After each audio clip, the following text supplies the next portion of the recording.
What's up, guys? Welcome to Auto Dealer Live. We're gonna have an awesome show today. Today on the show we have Stephen Jones, Sean Hayes, and also for our Spotlight series we have George Grinzowicz. You don't want to miss out.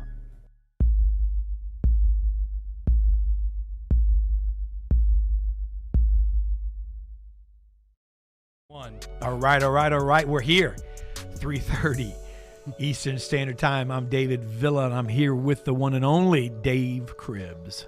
What up, Dave Cribbs? Hey, how you doing, Mr. Villa?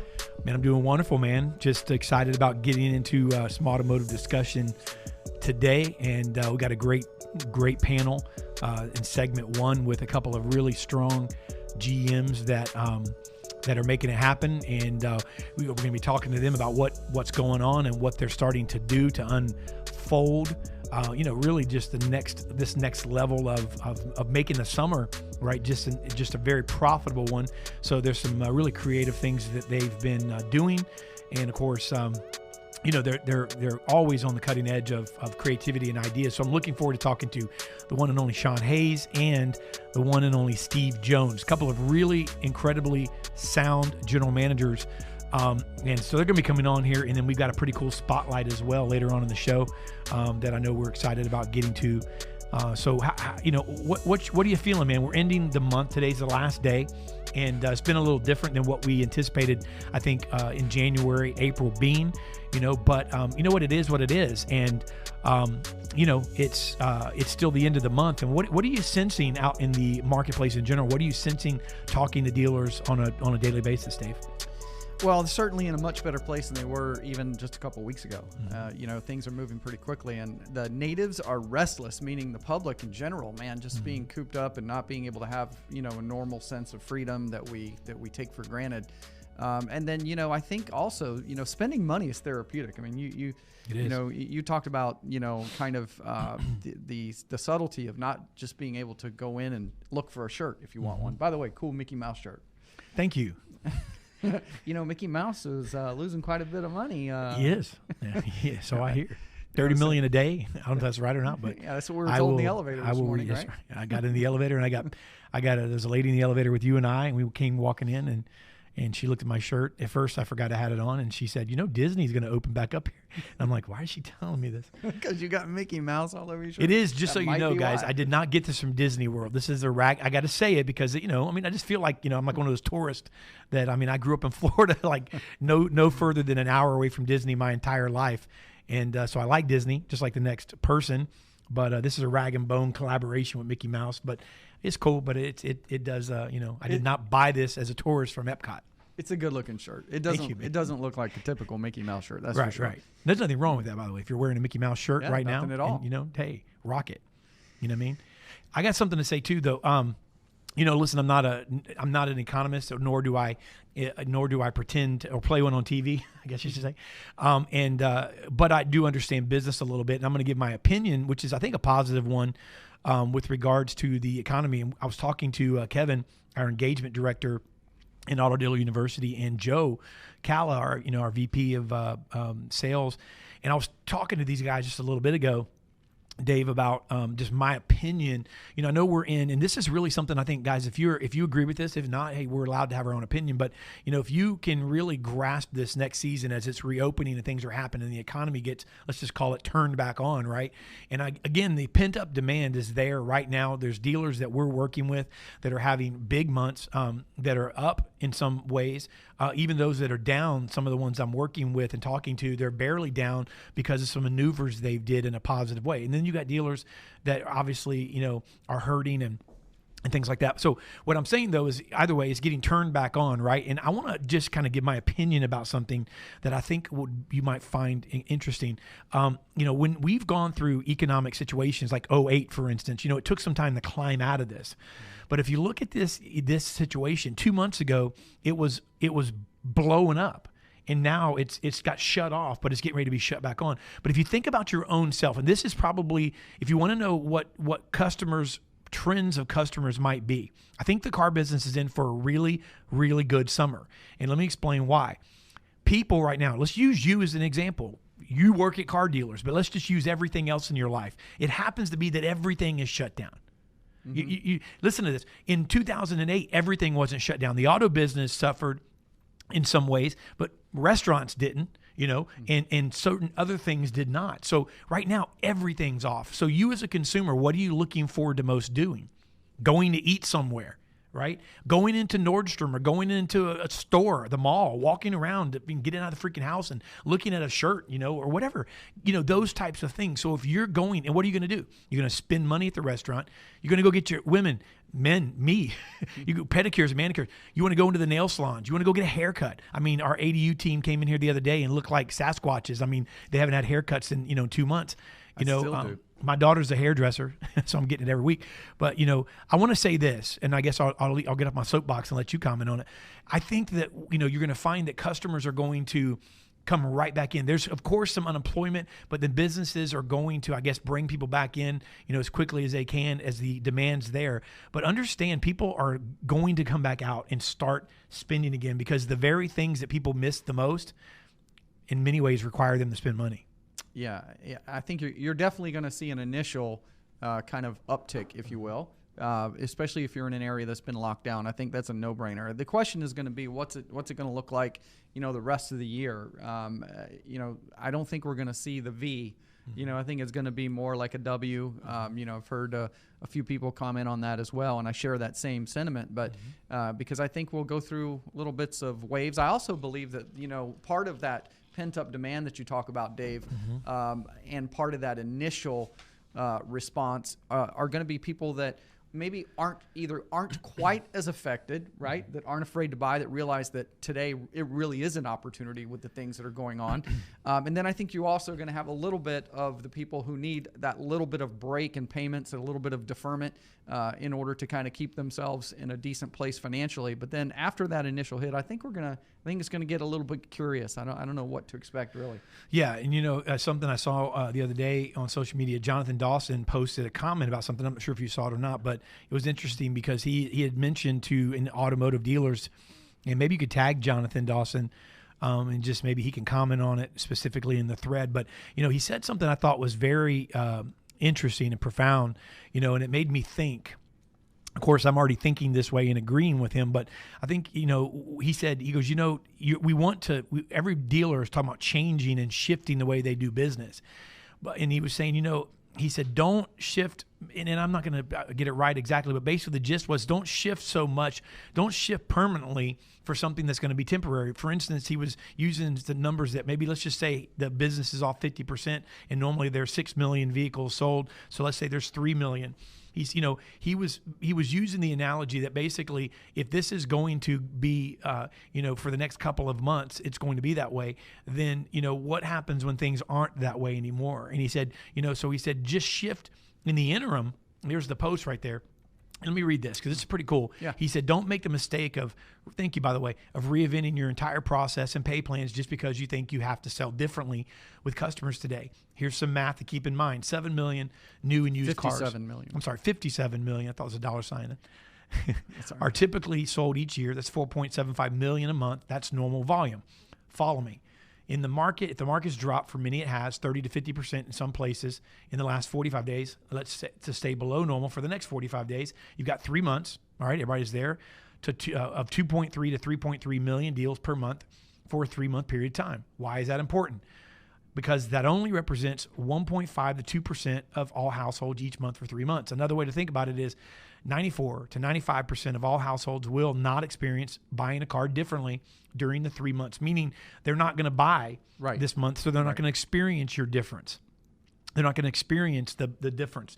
So now, all that said, it's important to adopt, to innovate, and to improvise, obviously, right? But it's also important to revisit, revise processes, marketing, staffing, and the pay plans, and be careful in reinventing for the sake of reinvention. Be careful redesigning all of your processes, because 4.5 to 6% of the market had to shop differently for 3 months, and therefore you had to sell differently for 3 months.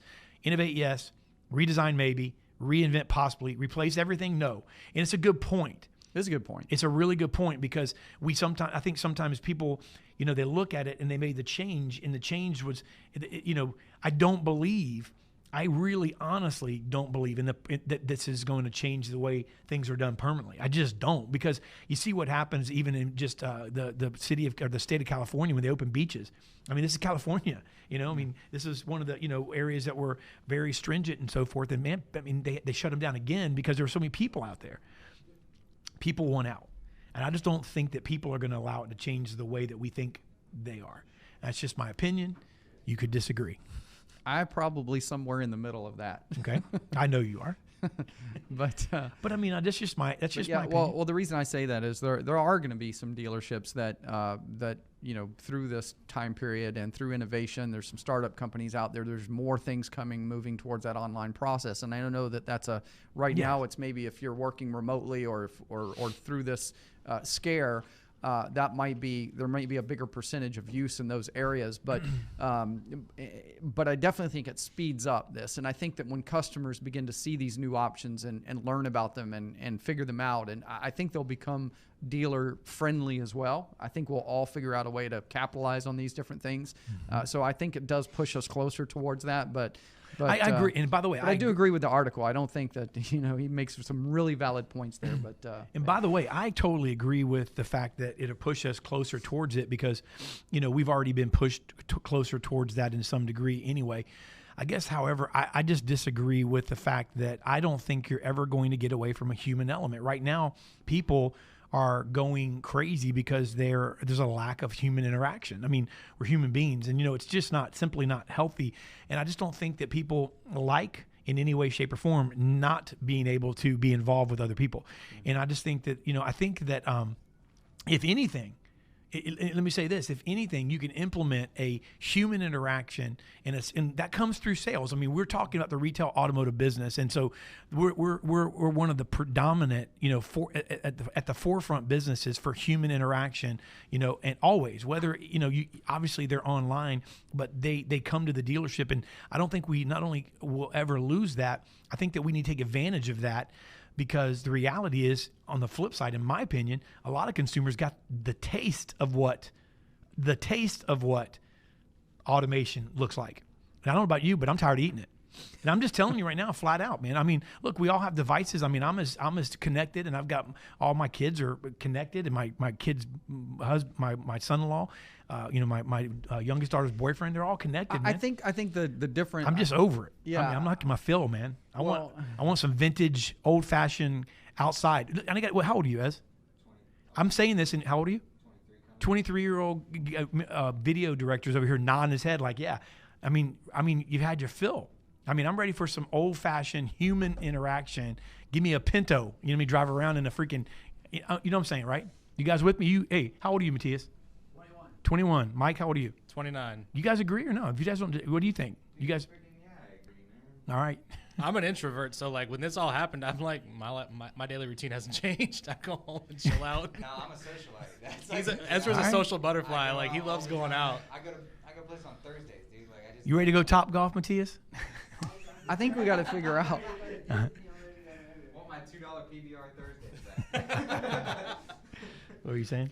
Well, I'm a bit on board in the sense that I believe that people would prefer an amazing experience at a store. The problem is, until we get to a place where we're beginning to provide an interactive experience differently than what we've had in the past, what our old business model has been and still is, really, quite frankly, and the going back and forth in the desk and the, you know, the this and the that. I mean, I know it's probably a necessary evil in most places right now, but if we can get more towards an interactive experience that the customer really looks forward to going to, and where you can kind of have all the best of all the worlds, I think you'll see less. I'm going to challenge of a that statement. demand in automation. I'm going to challenge that statement. I'm going to bring our guest on first. And you know what? I could Let's do it. I could be shouted down, man, and literally disagree with. But I'm going to bring the general manager of Roundtree Moore Ford in the northern side of Florida, just south of the Georgia line. We got Stephen Jones, and I've got the general manager of the CMA Colonial Chevrolet. You know him well on social media, Mr. Sean Hayes. Gentlemen, thanks for joining us there via Skype with us. And I'm not sure how much of the conversation you heard in the beginning, but I want to bring you guys into the conversation. With everything going on, let's just start the conversation off this way. You know, do you guys feel, you know, that the customer, I mean, Dave just said something a minute ago, and this is something that we repeat. I want to challenge the statement in general, and I'm not saying it's not. I'm asking, is it something that customers want? Is it really what customers want? Or I'm actually persuaded a little more in the last couple of months by dealing with dealers and customers in a unique way with a unique kind of product that's allowed us to interact with customers during this time, that they're looking for the exact opposite.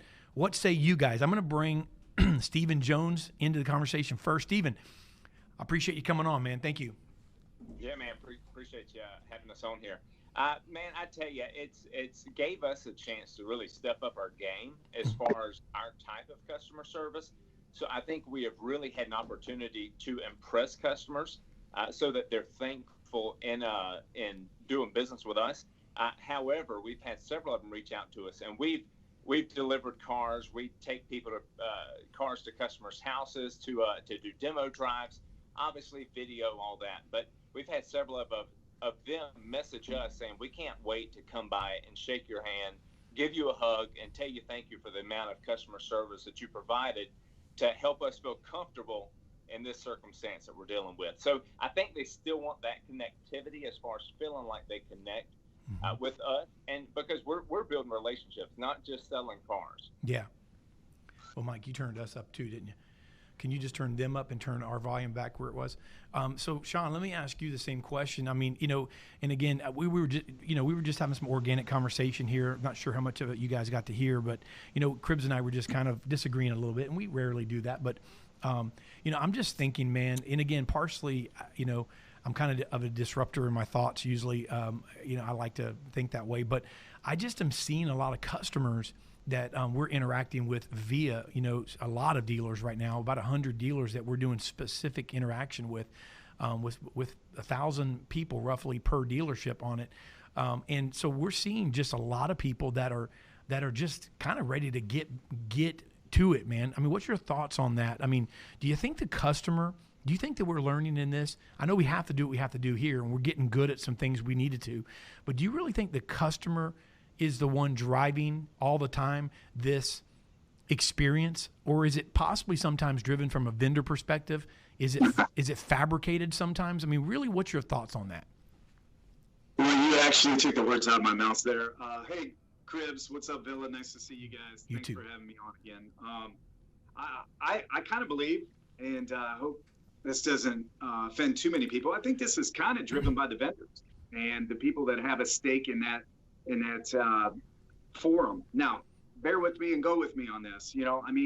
I really, really believe that there's about 5% of Americans who are buying their cars this way. Okay. Before this, even if this doubles to triples, there's still only 10% of Americans that want to buy their car this way. Look, we have actual software in place that's better than we've ever had before. We have it. We bought into it. 15 of our dealerships in this dealership group all bought this, and we have it. But man, our BDC pushes it and tries to get it, and says, hey, this is a really cool software, you should use it. And man, I'm telling you, we haven't seen not a lick of it. And if we haven't seen an uptick that much in it right now with what's going on, I don't foresee we're going to have it when we come out of this. Now, I think it's very important to have it. I think it's very important to make sure that you get your dealership ready for it and to have it available if a customer wants it. But I don't think it's going to be what everybody thinks it's going to be. I think the people still want to come in the dealership. They still want to see their car. They still want to feel it. They still want to drive it. It's just my thoughts. Yeah, no, thank you for sharing that. Yeah, and I'll go back to Stephen, but what do you think about the way the consumer obviously does, according to surveys, right? They want a less frictional transaction. They don't want as much negotiation. They just want the deal, right? But obviously with the competitive market that we're in, and the way that the fact that people are going to shop around, they're going to do different things. It doesn't make it as easy for the dealer just to say, okay, hey, here's a great deal, here's a price, and here you are, because we're so fearful that they can go right down the street and buy the same thing, and they'll just take our price over there and do something different. So I guess I kind of set the stage for this question, but is our system, because it doesn't seem like it's changed much in the 30 years I've been in it, is our system antiquated, or is it something that really doesn't need fixing, that maybe we just make so much out of it that it's just how it has to work? Well, I mean, in today's market, people aren't coming in my store to get a buyer's order to start shopping. The majority of the customers have already done all their shopping before they show up in my showroom. So they still want that connectivity, but it's here, us demoing their new vehicle, us delivering their vehicle, us taking care of all their needs. But the majority of the time, the decision of buying a vehicle has already been made before they actually show up to my dealership. So I don't think they're getting buyer's orders and going down the street. They've made a decision to do business with me, and that's why they're in my showroom. Sean, thank you, Steve, and both of you guys can weigh on this. But Sean, I'm noticing something too with regard. Let's just talk about. I think that when it comes down to that, at least, and I'm not talking about the surveys and things like that, because I think that even in some cases, those can be. I mean, it's kind of like a poll when you deal with political. It's like you hear on one side of the fence, you hear a poll that's going to be in that favor. On the other side of the fence, there's a poll on the other side. I mean, I've never been polled, So when it comes to political, so, I mean, I don't know how much I believe in surveys. Whose narrative is that pushing, and who were the people, and when was it done, what have you. But let's just push that aside for a second. What I'm seeing with real data, with leads, and maybe you can address this. When you're dealing with customers digitally, through our internet departments, which we deal with here, you're still getting a lot of questions that are skeptical. Like, hey, is my credit score coming to play? Or, I owe this much on my vehicle. Will that be a problem? They're asking questions that you and I both know that the savvy dealer is going to not answer until they get down there, because, that's just smart. I mean, you don't want to have that discussion, on a chat back and forth, or on an email where it can be misread or assumed and possibly they don't show up. And when you could actually possibly in person find that there's some scenario that you can work out for them. So, I mean, a lot of those types of things, even though they're digital, it really comes, in my opinion, is coming down to how we handle those responses and if we handle them at all. I mean, it's really, when it comes down to it, it's an experience that in a lot of cases has to come down to the interaction face to face anyway. I mean, in a lot of ways. Do you agree with that, or? I do agree with that, actually, David. The BDC is probably now some dealerships don't have it. I get it. They do things differently. I believe the BDC is one of the most integral parts of our dealership and the way we're growing. Okay.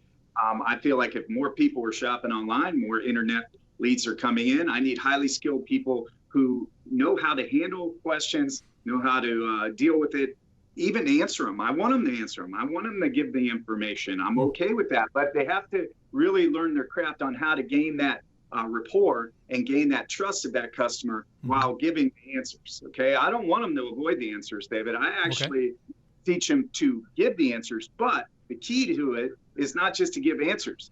For every answer you give, you need to ask 2 or 3 rapport building questions so you can gain some kind of loyalty and trust of that customer quickly. And I think that's kind of the avenue that our dealership takes. That's good. Yeah, and I think that kind of, it's funny you bring that up, Sean, because, and I'll go back to Steve on this and let him answer, but, there's always been this huge battle about, should salesmen handle all the leads?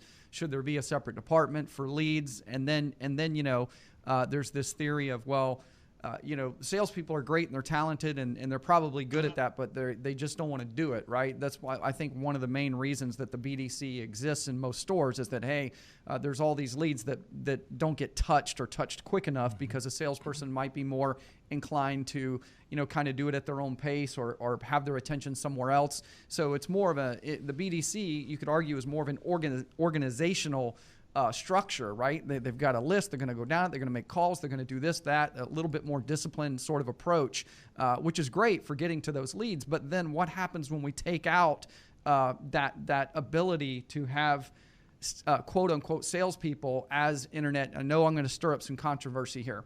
And by the way, a BDC rep can certainly have both qualities, right? But what we typically find is salespeople are less organizational, where someone that you might see as someone who would be more inclined to have the patience and the discipline to sit and make calls may not have that salesperson personality where they can have that skill set of the connecting, right? Like Sean said, I'm good with giving them the information, but there's got to be a component there where that person's savvy enough to be able to connect and build a relationship throughout those that information and transaction of information. So maybe speak to that, Stephen. Where do you kind of see the maybe some solutions in that area? Well, yeah, in our store, we do not have a BDC. So we have an internet department, but they are cradle to grave. So they're the ones answering the leads. They're the ones that are going to shake the customer's hand, or right now give them an elbow bump when they get here. But so they are handling that. The reality is, in today's business, I believe every one of your salespeople need to be able to handle that type of lead, because that's the way this business is going. Although somebody may not send in a form lead, or may not have went on our website and submitted a credit app, the majority of the customers have already been there. They've already done research on the internet. They've already looked up their trade-in. So to treat a regular walk-in customer any different than you're treating an internet customer right now, you're fooling yourself, because they've already got the same information. It's just in the way they're contacting the dealer in order to handle it. So every salesperson should be able to handle that lead the same way. That's good. We had a comment. Go ahead, Sean. Yeah, jump ahead, Sean. The BDC and how we kind of structure it is, I recruit and hire based on those attributes. Okay, so like, I'm not just sticking somebody in there that can just answer calls and make calls. I want them to be a salesman on the phone. I want that. I believe to not poorly pay that department either, because think about it. If they're the first point of contact in here and in the future, and they are growing the rapport and getting the customer in the door, really my salesmen, by the time they get here, they're really basically doing paperwork anymore. They're showing the car, they're driving the car, they're doing paperwork. Really, I need to make sure that they're really good at their job and they're paid well. Yep. Okay. With that, I don't move them around. They are there. They grow that department. There's ways they can move up in that department, but I want them to be the best of the best, just like my salesmen. And the reason why I got away from my salesmen taking care of the leads is because, man, they're selling cars. They're out delivering cars. They're showing cars. They're driving cars. When that internet lead came in, it sat in that bucket too long. And then even if it did go to the round robin and float down to a couple of people, what did they do? They looked at it, they scaled it and said, nah, that one looks like a lot of work. Look, I was on the sales floor for 11 years. I know how the salesmen do it, right? Mm-hmm. They're going to be less apt to call somebody that maybe they think is buried in a trade, or less apt to call somebody if they, are on a certain car that we don't have or stuff like that. So I want the BDC to be highly skilled and get customers in. I want my salespeople to show cars and deliver cars. And that's kind of the way I set it up that way. That's good. Hey, Stephen, I don't know if you heard this in the beginning. And I'm not sure if Jonathan came on or saw the tag, but we did reference something that he posted up a couple days ago. You guys may or may not have seen it, Jonathan Dawson, but just wanted to throw this out there, maybe see what your guys' opinions of it are. Where he was just cautioning, about changing everything during this time, which we need to obviously adapt and make some improvised moves. But he was just cautioning, that there's going to be, a large amount of people, if it lasts another 45 days to some degree, and by the comments, by the way, that are coming in, I know I saw a comment from, we'll get to them in the break in between. We'll read some, but there was a comment from a dealer in New York that was obviously, commenting on face-to-face. And, then there was a couple comments from other parts of the country. But just understand, we're such a big country. We have a dealer coming on later on a Spotlight from California. Mm-hmm. Everybody's in a different position. And so, it's and I think that's the one thing that is hard for everyone to wrap their head around, that it's legitimately so different in different places. But one of the things I was going to ask, Stephen, is do we need to, is it wise to change every part of your business model and just, basically, not only shift, but change and implement and restructure, when things could very well go back to maybe some sort of a normal, and then there's a lot of people that are going to be coming in to purchase at that point, and they, and we've made these adjustments, for the temporary time frame. What's your thoughts on that, I guess? And did you? I know probably Sean did. He's closer to Jonathan, but did you see that post? And do you have an opinion, on that in general? I did not see the post, and you know what? Honestly, it's crazy. It's hard to follow Jonathan and so many other guys, because they're not going in all the dealerships. So these guys are blowing up social media. So I could spend all day reading what all these guys are posting. But there's been some great stuff that we've been able to follow. One thing I'll add real quick, which is the craziest thing about all this, is we always look at maybe Florida got hit by a storm, so we're dealing with something, and this is the way we're dealing with it. But the fact is, we're dealing with this as a country. So regardless of where your store's at, you're dealing and seeing the same things that we're seeing down here in Florida. That's been the most incredible thing, to know that everybody's really dealing with the same thing right now. Yeah. I really believe you do, and something we had to do was really evaluate our dealership, because we got in such a comfort zone of the way that we do business and the way that we feel our customers want to do business, because they've done business here forever. It's really made us evaluate the way that we handle our service customers, the way that we handle repeat customers. We're doing business the way we think they want to do business, and it's really made us evaluate the way customers want to do business. We have delivered a lot of vehicles in home. We've set tables up out in our drive where people could drive through, hop outside, their other vehicle pulled up right there. We would never imagine doing stuff like that before. So we're not changing everything, but we are improvising the way that we do business. Making the customer comfortable has been our whole motto throughout all of this. We want you comfortable doing business here at our dealership. So in order to do that, you must first have to find out what makes them comfortable. Yeah, and so let me ask you this: if business doubles, goes back to to a level or higher level with a lot of pent up business, I mean, is it even feasible to have that type of setup? So I mean, I guess my question would be, and Sean, piggybacking on, can we sustain that type of driving in and tables and this type of thing? What or customers? And I know that maybe this is maybe being a little redundant, but do you think that customers in some degree are going to again want that interaction? Are there? I know it's hard to understand. Everybody's different. I mean, there's different sides of this, so to speak. Even though we're all experiencing it, different opinions. But do you have an opinion maybe to weigh in on how do you see things unfolding here in the next couple months? Well, I saw that post by Jonathan, and Jonathan and I talked about actually that post. And my beliefs are, I think you should have the capabilities to take care of every customer the way they want to be taken care of. I just don't foresee it going that way. But if it does, we're ready to pivot. We're ready to adapt. No big deal, right? We have the right processes in place to be able to help a customer in that way if they want to. I'm just not saying it right now, but it could change. But I'm ready for any kind of thing, man. I mean, that's what we do in this business, is adapt. That's for sure. That's good. Yeah, let me go back to Sean one more time. First of all, I think one of the things that's coming out of this, and we kind of touched around it, but is and Steve did especially, but I think the consciousness that we have now of how valuable the customer is, right? So I think that's definitely something that's gonna help with the connection between dealer and consumer. But the other thing I wanted to just ask you, Sean, I mean, Ali Rada, I watched an interview with Ali Rada the other day, and he said, with all of this change, and this is the number one to remind our audience. I know I'm sure you're familiar with him, Sean, and Steve, but to remind our audience, Ali Rada is the world record holder, number one auto salesperson in the world.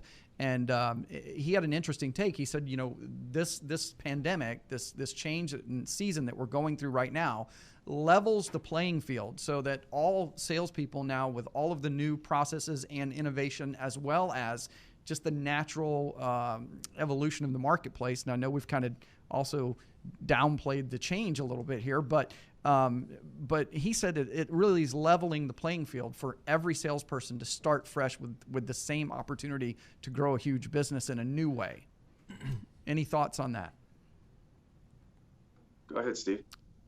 Yeah, no, I would agree. I mean, it's some people get stuck in their ways, obviously, but it does give everybody an opportunity to get out there. And one thing we had talked about, going back just real quick to when we started this, we really didn't know how many opportunities we would have. We didn't know if we were going to be open.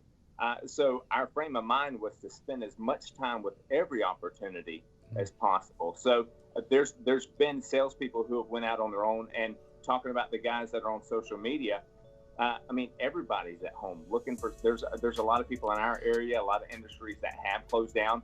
So people are on social media that typically during the day would not be on social media. One of the things that we told our sales staff is we're going to have to work 3 times harder to get the same results. Not everybody's going to be willing to do that. Not everybody's going to be willing to make 3 times the amount of phone calls. So although it's a level playing field, some people still have to work harder to get the same results. And we've had to do that. But here we are on the last day of the month with results that we had last month. Steve, thank you. We'll make That's that good. because we're going to give Sean final comments here. We'll make that your final comments. But I want to say this, Sean.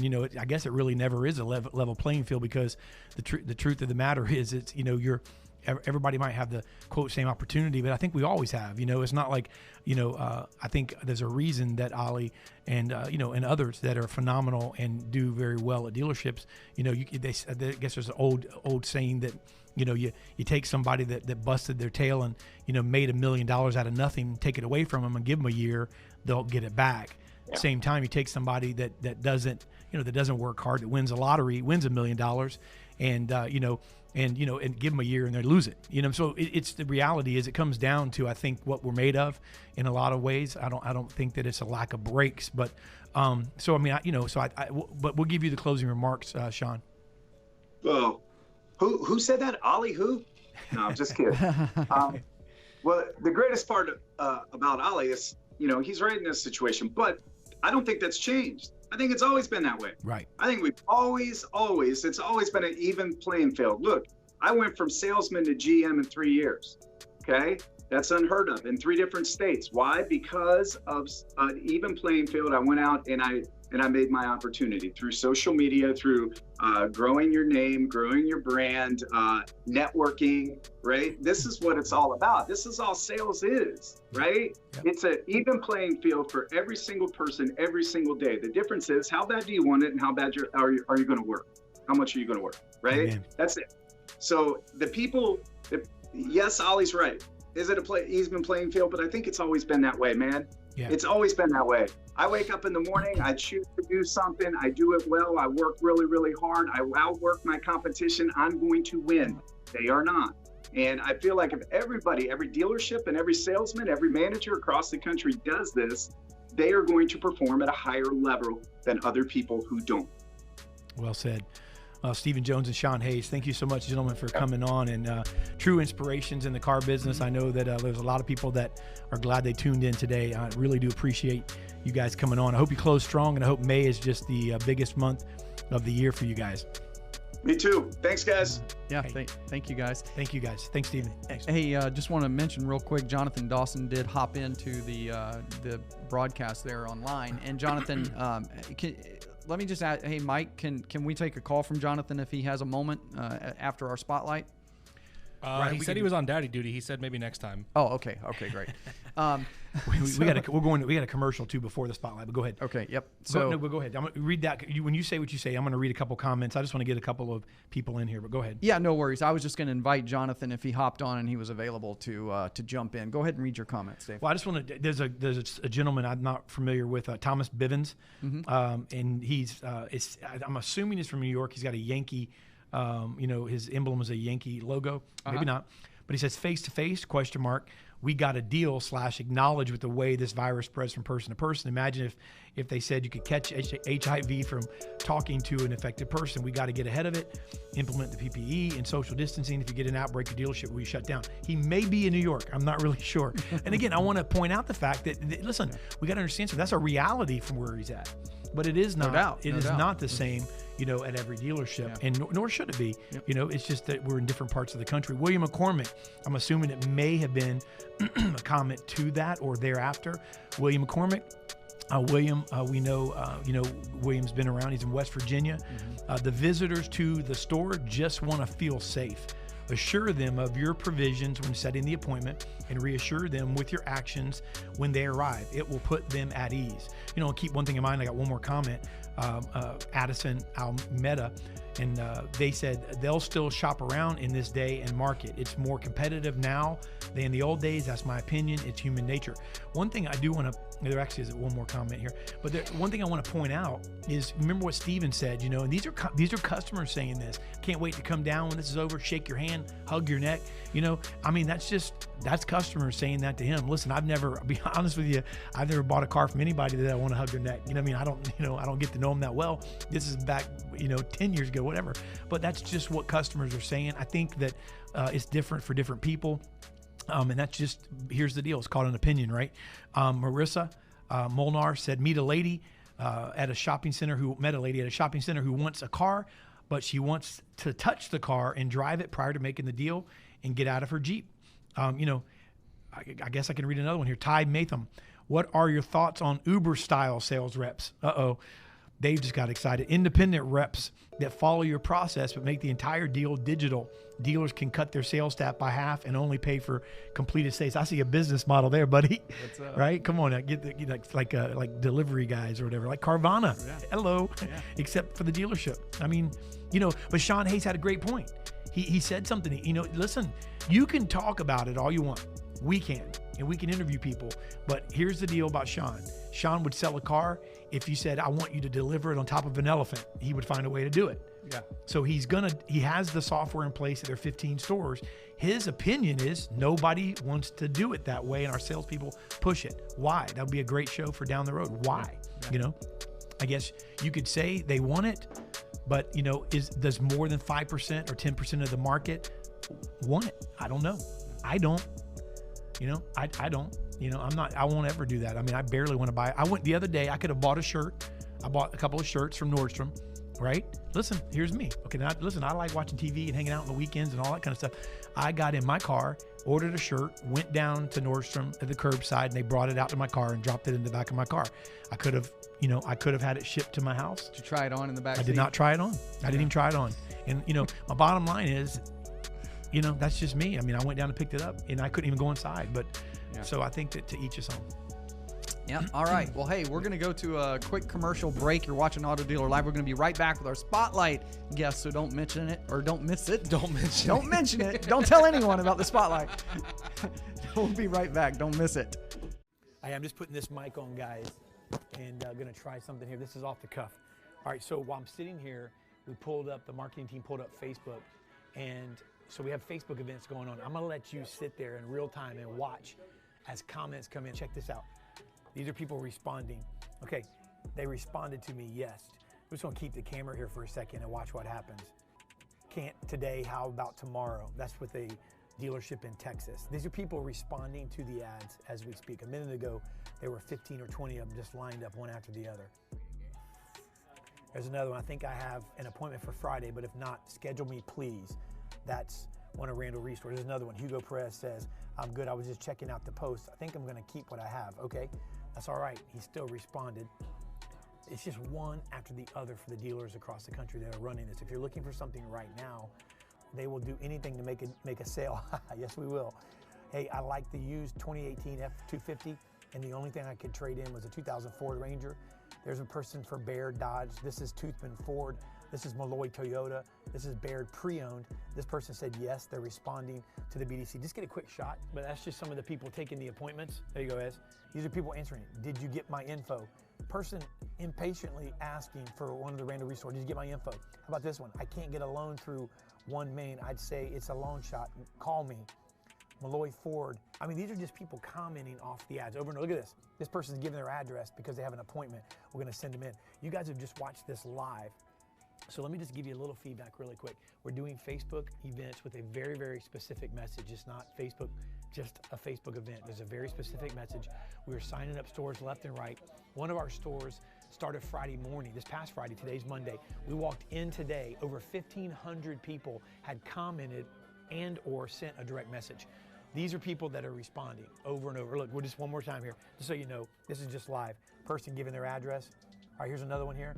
Person from Malloy Toyota, they're answering a question. They're saying no. This is another one for Toothman Ford, giving their address for an appointment, their email address. I'm good for any, I'm assuming that's going to say any day. These are people that are getting responses right now to this ad. Hey, if you're interested in this, the number's going to be on the screen. Give us a buzz or email me at david@ipdagency.com. The number and the email address will be on the screen. Hey, what do you got to lose? Right now, we are batting 1,000 and we're signing up dealers left and right on this program. Dealers are telling their 20 group partners and friends about it and their sister stores about it. Just today alone, we signed up 5 stores that were referred to us. Reach out to us.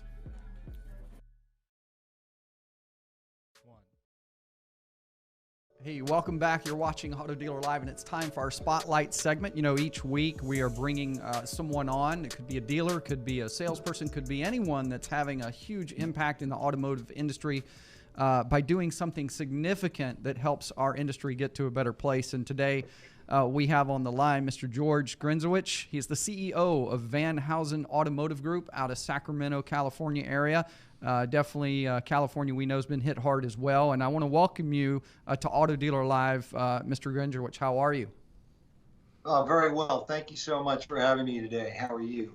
Doing fantastic, fantastic. You know, obviously, the reason you're on the spotlight today is because your group has done something significant. You took a proactive approach very early on when this whole COVID thing hit, and you've got 260, from what I understand, employees that you've been able to keep completely intact because of your approach going into COVID-19. So I want to talk about that for a moment and just kind of maybe get your thoughts and feelings, because I know when we go into a time like this, being responsible for that many people, their families, and then of course serving clients as an auto group is hugely important. So maybe just talk about what you know, kind of changes and what your mindset has been just past, you know, through these past, you know, 30 or 45 days.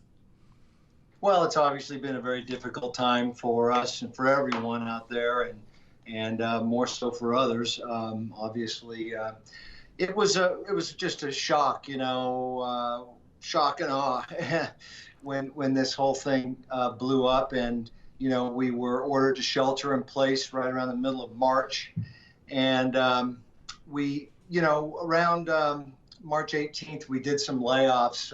Unfortunately, it was a terrible couple of days. We laid off about 15% of our staff, about 50 employees. It was a really, really bad few days, obviously, because we didn't know what lied ahead. And luckily, we have a really great CFO that works with us, Kurt Manami, who was on top of the federal relief programs, and we jumped into that right away. And I think because of our, you know, early research and you know, work on that, that's what enabled us to, you know, maintain the balance of our workforce. You know, George, too, I want to bring up, this is David Villa. Thank you so much for coming on. And too, and, you know, I love about this is, you know, we serve the industry here in the auto industry, and, you know, we've always prided ourselves in our podcast, you know, with always, you know, just talking about and really spotlighting this incredible industry. I mean, no matter what goes on, it's just this industry has a way of just coming through the other side better. But, you know, there's some other challenges that were going on as well. You guys had major, from what I understand, construction as well. I mean, and so, you know, where do you think, I mean, what's the state of the group now? Talk a little bit about, you know, where you guys are now, and then really with the light at the end of the tunnel, and you feel like maybe the summer and the future and this next chapter is really looking like for your group. Well, we're very optimistic, and you know, thank you for bringing up the challenge with the construction. We have 2 showrooms that are in Sacramento, and one burned down in December of 2018. And luckily, we didn't lose the workshop, but we lost the entire showroom. And we were going to remodel it, and then we endeavored upon a complete reconstruction and added about 20,000 square feet. So sure enough, we're in the middle of construction when this all hit. Wow. And we did decide to keep the construction rolling. It's an essential business here in California. And we, you know, after we gathered ourselves, we thought we better keep on rolling because we want to move into this new fabulous structure that we're building. So, and you know, everyone's happy to be working on it, I can tell you that. That's awesome. Yeah, another thing that comes to mind, George, is the fact that, we know that the public's perception of car dealers may not always be fantastic, and when they hear about things that are going on, like getting relief to help an auto group.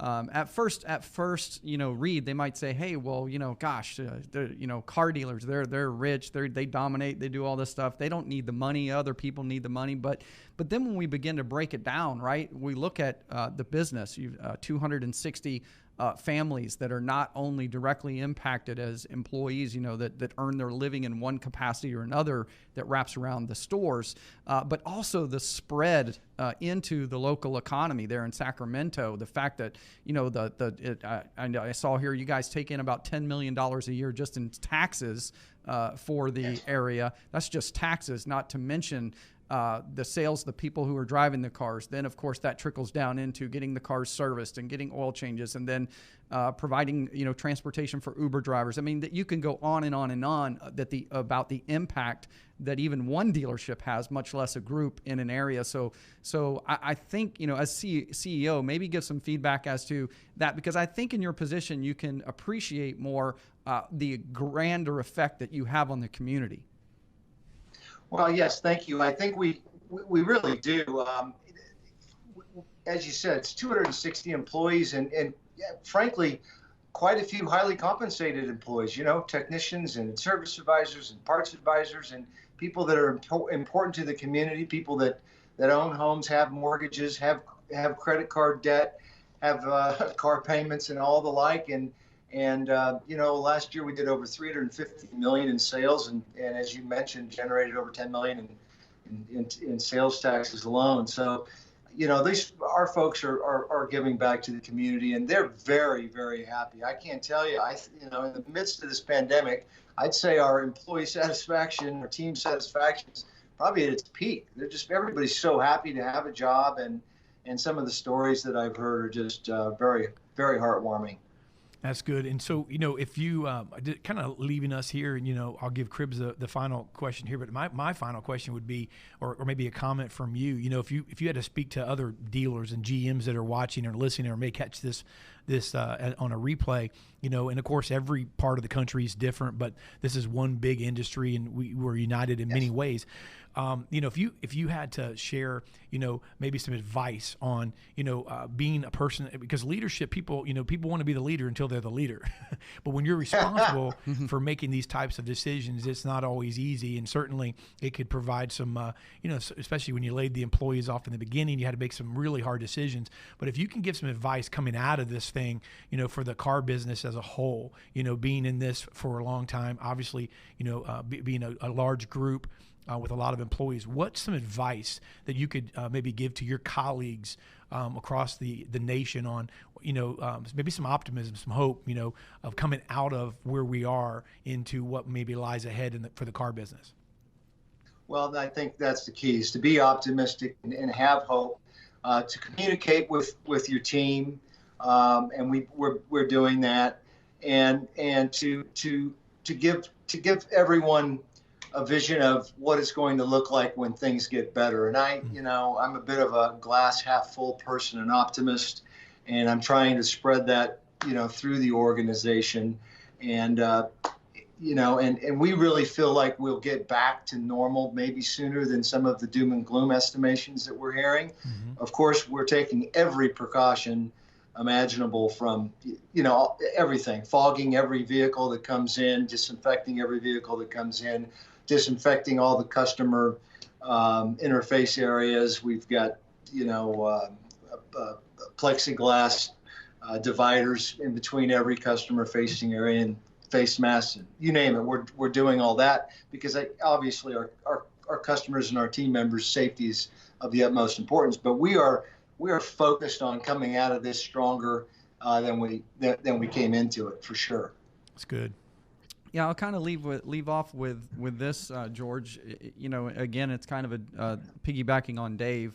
Just addressing other dealers, because it's such a large part of not only our viewing audience, but I mean, when we have CEOs of big groups. I mean, everyone's looking to learn, even in the highest position. So maybe is there anything that your group or that you've seen when it comes to the fixed ops side of things that you would say that, here's something that we're looking at, here's something that we've adjusted, here's something we see opportunity in? Is there anything you would speak to when it comes to dealers that may be looking at the fixed ops side of things? Well, definitely, we have been heavy on the social media side. We didn't we didn't eliminate our advertising budget completely. We cut it about 70%, but we kept all the key components, even some broadcast. Our local NBC affiliate, KCRA, we're still with them. And what we're doing is demonstrating to our service customers all the precautions we have in place to make their visit safe. I mean, very safe.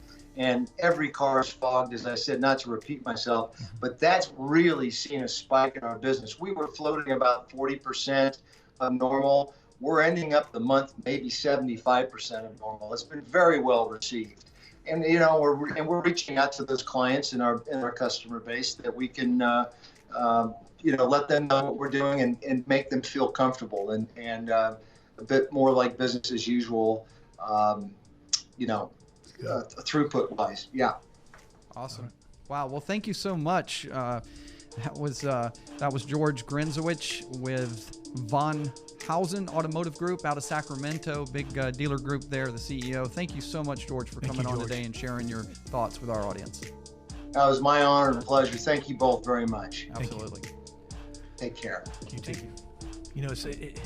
Again, just adds to the reason I love this industry, man. It's just, it's interesting because where else can you, see, because, unlike other industries, we talked about this a lot, even a lot of times it's regarding, and centered around marketing, but the concept is the same. Where else do you go to get a group of dealers together? It's because they're all over the country. Yeah. Where, you could have other industries that are far more represented regionally. They're far more represented. But dealerships, when you get the automotive industry, and there's roughly 19,000 franchise dealerships across the U.S. That's not really a lot. That's really not a lot of dealers. But so yet you're at a platform like this where we're talking to a dealer, that's in North Florida. We have another dealer that's in Virginia and then we have a CEO of a group in California. A few weeks ago we have El Patron from right in the middle of Brooklyn, in his apartment there. Then you have, just across the board, and it's just really interesting to know that this industry is strong. It's a very good industry. And there's so much commonality, right? Because you have the same exact, mission, you have the same exact struggles, you have the same exact solutions, and 90% of the time. So to be able to come on and just, like you're instantly, if you're a car guy, you're instantly going to connect with George. He's the CEO of an automotive group, but as a dealer, when you look at George, you go, dealer. Yeah. Dealer.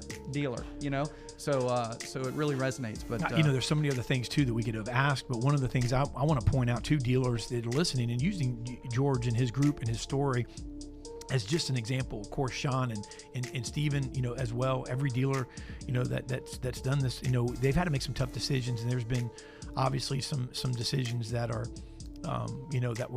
that had to be made for various reasons and so forth. So there's a lot of people that are no longer employed and things like that at dealerships. And, I know that's a horrible situation, but, I can tell you that George's team, just knowing by having that happen here, having our employees intact, they're going to come out of this thing, and they already are with an appreciation like never before. Mm-hmm. You don't think for a moment that these team members are behind this group. They're on board. They've drank the Kool-Aid. They're going, this is my company. And I'm telling you, that's the difference maker right there. It's, this isn't just the car business, but when you run into somebody that, works for any company, especially a dealership that just, doesn't really, I work for so-and-so, and they're just not, they're not on board with it. But I mean, I guarantee you're not having that from this group. This group is going, hey, this is my company. This is who I work for. And because he went out of his way to take care of these individuals as well. So it's just a special story. I think anytime you could, and anytime you can have that. So make sure you look up this story, and maybe reach out and see if you can connect with George.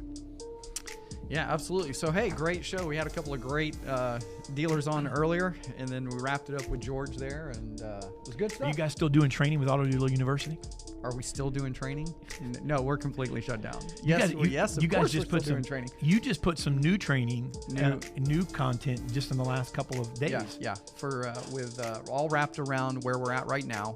By the way, and- I want to stop you. Where we're at right now, I want you to understand something. You know, that where we were a month ago, Cribbs did some training, him and Joe, they dropped it in, and it's still obviously relevant now, but there's new training in the last few days because it's where we are right now. Yeah. You need training constantly, because I can tell you the sales meeting I had with my team yesterday was different than the one I had 2 weeks ago. Yeah. It'll be different than the one I have next week. There's some commonality to it, but there's also some differences because it's where we are now. So you guys are still selling training. You're still partnering with dealerships. Yes, we are. And let me ask you this: you Great month, by the way. also have a couple of you absolutely are, and you guys are going to hit your goal today. We You already also hit have it, an you already hit. Never Yeah, mind. we already passed it, but go ahead. You're going to hit your. I think they moved the goal. Yeah, we. Yeah, so you know how. Come on, man. Yeah, we It's- can never hit it. Actually, when you hit the goal technically. too early, it's just okay. You hit that goal. Okay, well, Yeah, this is the new let's- goal. This was the real Silence goal the bar. all along. This was like the the real line dangle all on the cake. along. Question for you though, and I know the answer, but I'm asking anyway. Do you have some new scripts and some things that you could have together as well, right? I mean, you got Yeah, absolutely, okay. absolutely. How can somebody reach out to you if they want to get? Can I We're, ask you a we're in question? kind of phase 2 of the new material, by the way. There was phase 1, which was the initial response to COVID and what dealers were experiencing and going through. Now we have currently phase 2, which is where we're at literally from day to day in the last few days. And Mike, then Do you have phase the ability 3. to type a number on real quick and put it on the screen? Yeah. I'm gonna There we put go. you on the spot, right, for the Yeah, last absolutely. minute. If you're watching right now, can I put you on the spot? Absolutely. Any dealer that calls this number right now, Yep. whatever number put down, will you give them 30 days of free, no strings attached, real free, capital FREE training for 30 days? Free, no strings attached. do it? Absolutely. All right. Absolutely. Call the number that's going to be on the screen. I'll even throw in a live training too. All right. Virtual the number live that's getting, yeah, you don't want them in person. Can't right fly now. in right now. It's 4:31. We're going to leave it on the screen. We'll just let it play for next maybe couple minutes. Call this number. Maybe you can even get Cribbs around the phone. I don't know if this is. Yeah, I can give out my personal cell phone number, 813 Wow. 526 2861. 813 526 2861. Mike's going to pop it on the screen. Call this number, and anyone who does gets free training for 30 days. And Cribbs said he will throw in a free virtual training, Live sales training. live sales training. We're getting amazing Wow. feedback on that, by the You're way. going to be limited on those. So call now if you want to get it. It's the last day of the month special. How about that? Last day of the month. Call that number. That's Cribbs' cell phone. Last day. Last day. All righty. All right. Great show. Thanks, man. Thank you.